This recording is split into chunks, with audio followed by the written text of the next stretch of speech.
है एचईसी बचाने का मुद्दा, और इसमें हम लोग स्पष्ट मांग करना चाहते हैं कि आज हम लोग जो एचईसी को जो ज़मीन दिए वो इस विश्वास और उम्मीद के साथ कि एचईसी बनेगा तो हमारे तमाम वो परिवार जो जिसका ज़मीन जा रहा है, जिसका गांव उजड़ रहा है, जिसका पूरा खतियान का खतियान उजड़ गया, उस परिवारों को जो है रोजी रोजगार मिलेगा, उनको एक मिनिमम सुविधा जो मनुष्य का होता है वो तमाम सुविधा मिलेगा। लेकिन दुर्भाग्य है इतना दिन होने के बाद भी एचईसी आज एकदम पूरी तरह से बंद होने के कगार पर है, और इसको किसी कीमत पर हम लोग बंद होने नहीं देंगे। इन्हीं जो है हम लोग संकल्प के साथ एक महामहिम के सामने एक महाधरना कार्यक्रम रख रहे हैं, और इसमें स्पष्ट महामहिम से हम लोग मांग करना चाहते हैं कि आप तुरंत जो है एक्शन लेते हुए जो स्मार्ट सिटी सहित पूरा जो एचईसी परिक्षेत्र में जो काम हो रही है उस पर रोक लगाया जाए, और वहाँ जो बसे हुए जो हमारे विस्थापित परिवार हैं जो सदियों से रह रहे हैं, जिसका पुनर्वास तक नहीं हुआ है, उन घरों को तोड़ने का जो काम हो रहा है उसको आप रोक लगाएं, और एक जो है उच्च स्तरीय बैठक का जो है आयोजन हो, जिसमें राज्यपाल महोदय की अध्यक्षता में उच्च स्तरीय मीटिंग हो, जिसमें विस्थापितों का मुद्दा को लेके विशेष रूप से चर्चा किया जाए और उसका कैसे समाधान निकाला जाए, ये हम लोग जो है मांग करते हैं कि एक डेट हम लोग को मिले। विस्थापन को लेके बहुत सारे नियम कानून हैं और राज्य सरकार भी उन कानूनों को संरक्षण करने के लिए ही होती है। जो स्मार्ट सिटी की आप जो बात कर रहे हैं, ये प्रधानमंत्री और यहाँ के जो मुख्यमंत्री पूर्व के रहे थे रघुवर दास, उन्होंने 25 जून 2015 को उसका शिलान्यास किया था। राज्य सरकार ने उस जमीन को आवंटित किया है स्मार्ट सिटी बनाने के लिए। तो आप यहाँ पर आज बैठे हैं, तमाम सरकारें तो यहाँ पर आई, लेकिन विस्थापितों के दर्द को तो वो समझने का काम नहीं कर रही। देखिए यहाँ पर जो है सरकार बदलते रहता है और सरकार कब कौन आता है जाता है, लेकिन हम लोग जो है केवल मोदी जी का चेहरा देके तो ज़मीन नहीं दिए थे, हम जो है हेमंत जी का चेहरा देके तो ज़मीन नहीं दिए थे, हम तो दिए थे यहाँ के झारखंड और पूरे देश का विकास के लिए दिए थे। और आज हमारा विकास नहीं होगा तो निश्चित तौर पर हम आवाज़ उठाएंगे। और यहाँ पर जो है जो खेल हो रहा है यहाँ स्मार्ट सिटी बनाने का या बाकी चीज़ जो है आप देख रहे हैं, धड़ल्ले से वहाँ जो है एक्वायरमेंट हो रहा है, वहाँ कब्जा हो रहा है, तो ये जो खेल हो रहा है इसको हम लोग कतई बर्दाश्त नहीं करेंगे। हम लोग बस इतना ही जानते हैं कि हमारा समस्या 2 साल का नहीं है, 1962 से ये समस्या है। उस समय जो समझौता हुआ था कि यहाँ के लोगों का विकास होगा, रोजी रोजगार मिलेगा, लोगों का जीवन स्तर बढ़ेगा, वही बुनियादी समस्या तो आज तक नहीं हुआ। हमारी समस्या जहाँ का तहाँ, और एक एचईसी के बगल में एक स्मार्ट सिटी का बना देना वहीं पर साजिश है। स्मार्ट सिटी बन जाएगा तब लोग कहेंगे प्रदूषण हो रहा है। अब प्रदूषण के नाम पे एचईसी को बंद कर दिया जाएगा, स्क्रैप के नाम पे बेच दिया जाएगा। हमारे लिए कौन सोच रहा है कि हम लोग जब विस्थापन हुए, हमारे लोग जब प्रभावित हुए, इन सब बातों का चर्चा हुआ था। लेकिन आपके सामने है कि आज राज भवन के सामने हम लोग क्यों धरना में बैठे हैं, तो बोले हमारी समस्या का समाधान नहीं हुआ।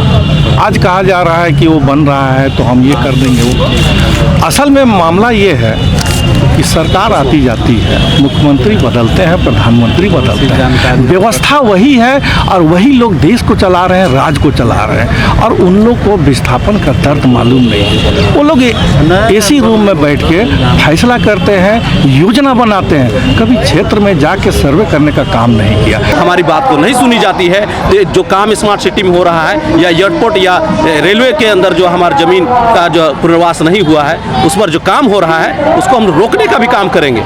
ये जो है हल्के में मत लें। हम लोग ये तमाम संगठन मिल के आज संघर्ष करने के लिए तैयार हो गए हैं और आर पार का लड़ाई होगा। ये पूरी तरह से आर पार का लड़ाई होगा और हम लोग किसी कीमत पर नहीं छोड़ेंगे। ज़मीन मेरा उपयोग अगर नहीं कर पा रहे हैं तो ज़मीन हमको वापस देना होगा। ये नहीं खेल चलेगा। अब सरकार जब बदलते रहेगा तो हम कभी कुछ सरकार के पीछे कभी उस सरकार पीछे चाहते हैं कि जो भी जमीन सरप्लस बच गई है वो जमीन क्या स्पष्ट उस जमीन हमको वापस मिलना चाहिए। वो रैयत का ज़मीन है उनको वापस मिलना चाहिए। हमारा जो है जिस समय आप ज़मीन लिए, जिस एक्ट के तहत लिए, वो एक्ट क्या कहता है उसको देखें सरकार। है कि यहाँ पर लोग जो है अनेक गांव से आकर जुटे हैं। विस्थापन के मुद्दे पर इनको लगता है कहीं ना कहीं इनके साथ छलावा हुआ है और जो संवैधानिक अधिकार इनको प्राप्त हैं उनका एनक्रोचमेंट हुआ है और इनको लगता है कि कोई भी नेता इनकी आवाज़ को उठाने का काम नहीं कर रहा और स्मार्ट सिटी बनती जा रही है और उनको जो लगता है कि वहाँ पर उनको पुनर्वासन करने का काम नहीं किया जाएगा और इसी को लेकर यहाँ पर आए हैं और वो अपना धरना दे रहे हैं। वहाँ महिम के यहाँ याचना कर रहे हैं कि उनके साथ जो अन्याय हो रहा है उसको जो है वो निष्पादन करे, उनके साथ न्याय करे। आप तो एयरपोर्ट विस्थापित है, तो एयरपोर्ट विस्थापन के बारे में बताइए। आप आज यहाँ पर आए हैं एयरपोर्ट विस्थापित लेकर, आपको लेकर किस तरह का अन्याय आपको लगता है? देखिए, एयरपोर्ट विस्थापित जब विस्तारीकरण हुआ तो उसमें बहुत सारा ज़मीन लिया एयरपोर्ट सरकार ने। उसमें जैसे उसका ज़मीन का पेमेंट किया गया, लेकिन उनको पुनर्वास जिस नियम से उसको करना चाहिए था कि आप ज़मीन ले रहे हैं तो उनका पुनर्वास भी किया जाता है, लेकिन वो नहीं किया। इसी कारण से हम लोग को तकलीफ है। प्रधानमंत्री बोलते हैं कि सबका साथ सबका विकास, आपको क्या लग रहा है कि ये मात्र कथन है या वास्तविकता में भी ये लागू होता है? नहीं, ये तो कथन ही लगता है, वास्तविकता में जमीनी स्तर में कोई चीज लागू नहीं हुआ। आदिवासी मूलवासी विकास का विरोधी नहीं, विकास के नाम पे जो हम लोग को ठगा जाता है उसका विरोधी है।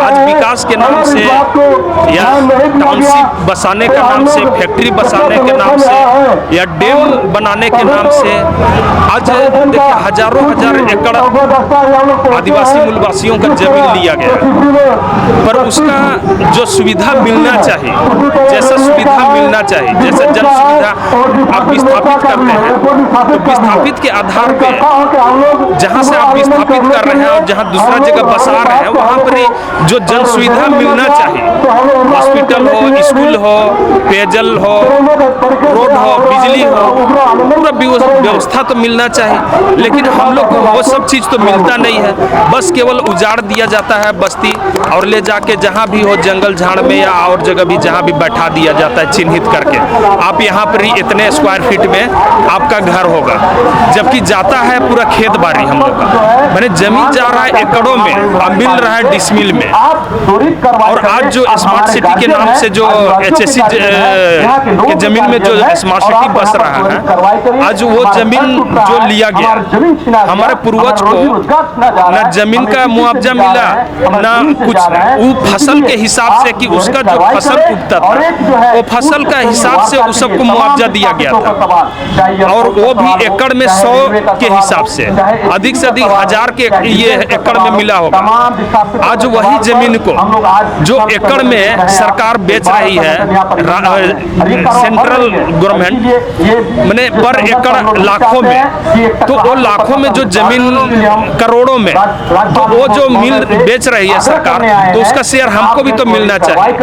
जबकि आज भी अगर खतियान में देखा जाए तो वो जमीन मेरे दादा के नाम से है। जो जमीन अधिग्रहण जिस तरह HEC एयरपोर्ट, HEC हो, रेलवे हो, जमीन तो लिया विकास के नाम पर ही लिया ही, उसी तरह हम लोग का एयरपोर्ट का जमीन को विकास के नाम पर ही ले रहा है, लेकिन जो उसके तहत में जो हम लोग को मिलना चाहिए मुआवजा दिया है, मुआवजा दिया कौड़ी के भाव में दिया, उसका अभी जो ग्रामीण क्षेत्र में जो उसका प्रावधान है सेंट्रल तरफ से कि ग्रामीण क्षेत्र की जमीन और जो रेट 1 रुपया है तो 4 गुना मिलना चाहिए, वो भी नहीं है। और दूसरी बात, वहाँ जब एयरपोर्ट विस्थापित हो रहा है तो उसके जगह में ज़मीन लिया तो उसके जब पुनर्वास के लिए पुनर्वास का मिलना चाहिए, वो भी नहीं है। बड़ा दुख लगता है नेता लोग का नाम सुनने से कि वो चुनाव से पहले तो हम लोग का समस्या का समाधान करने के लिए तरह तरह के वादे करते हैं कि आपका ये समस्या दूर करेंगे, और खासकर विस्थापित से संबंधित है, विस्थापित का जो हम लोग 60-62 साल से जो झेल रहे हैं वो आप देखने को मिल रहा है। खासकर देखिए अभी HSC का ही देखिए एग्जाम्पल कि वहाँ से जो विस्थापित हुए हमारे पूर्वज या हमारे पूर्वज ने ज़मीन दिया और वहाँ से विभिन्न क्षेत्र में लेके एक कोना कोना में हमारे विस्थापितों लोगों को बैठा गया, लेकिन उसको भी आज एकदम पट्टा का अधिकार है, मालिकाना अधिकार नहीं दिया गया। और जिससे उनके अभी जो समय है उसको कास्ट, आवासीय, इनकम जितना तरह बनाना है उसमें खतियन की आवश्यकता पड़ती है, रसीद की आवश्यकता पड़ती है। लेकिन हमारे जो विस्थापित HSC विस्थापित है उनको जो बसाया गया उनको ना पट्टा बना है ना उनका रसीद कटता है, जिससे वहाँ के बच्चे लोग को जो कास्ट आवासीय जो नहीं बन पा रहा है, जिससे उनको पढ़ने लिखने नौकरी चाकरी से लेकर सारे समस्या के झेलना पड़ रहा है और उसको उससे वंचित होना पड़ रहा है। तो ये नेता लोग बोलते हैं, नेता आखिर देख क्या रहे हैं कि हम विस्थापित या जनता का डेवलप कर रहे हैं। आज सबसे बड़ा दुखद लगता है कि हम लोग बोलते हैं कि विधानसभा एक न्याय का मंदिर है, वो कानून बनाता है और वो भी स्थापित हमारे HSC के बीच में, और सारे नेता लोग उसमें जाते हैं उसी होके और वहाँ जाके बैठते हैं, तरह तरह के वहाँ नियम और कानून बनता है। लेकिन किसी नेता ने अभी हमारे ना HSC विस्थापित गांव में दौरा करने का प्रयास करता है जो झोंके झोपड़ी में रहा है, लेकिन उसको उत्थान करने का किसी का अभी पहल नहीं देख रहा है। बड़ा दुख के साथ बड़ा दुखित लगता है हम लोग, और ऐसा दुख लगता है कि हम लोग फ्यूचर में किसी योजना की बात हो हम लोग को ज़मीन नहीं देना चाहिए। चलिए, तो आप देख रहे हैं कि ये है झारखंड की राजधानी रांची, और रांची के जो राजभवन है उसके समक्ष में धरना के लिए जो बैठे हैं वो लोग विस्थापित गांव के, चाहे HSC के विस्थापित हो, रेलवे के विस्थापित हो या फिर एयरपोर्ट के विस्थापित हो, सारे लोग का ये मानना है कि कहीं ना कहीं विस्थापन के नाम पर इनका छलावा हुआ है और नेताओं ने इनकी बातों को कहीं दरकिनार करते हुए इनकी आवाज़ को नहीं उठाने का काम नहीं किया है। और स्मार्ट सिटी जो बन रही है या फिर लाइट हाउस जो बन रहा है, इस तरीके की जो योजनाएं सरकार के द्वारा लागू की जा रही है, उससे इनको लगता है कि कहीं ना कहीं इनके अधिकारों का हनन हो रहा है। उसी का विरोध करने के लिए यहाँ पर वो आए हैं और अपनी मांगों को रखते हुए उनका कहना है कि ये जो है उनका पुनर्वासन होना चाहिए और साथ ही साथ उनका जो अधिकार है वो मिलना चाहिए। तो इन सारे मुद्दों को लेकर लोग यहाँ पर बैठे हैं। आने वाले वक्त में देखना है कि क्या इसका परिणति में बदल पाता है, क्या इसका परिणाम होता है। तो आप संजू मिंज के साथ हमारे साथ बने हुए रहे। अजय टुप्पो का धन्यवाद। जोहार।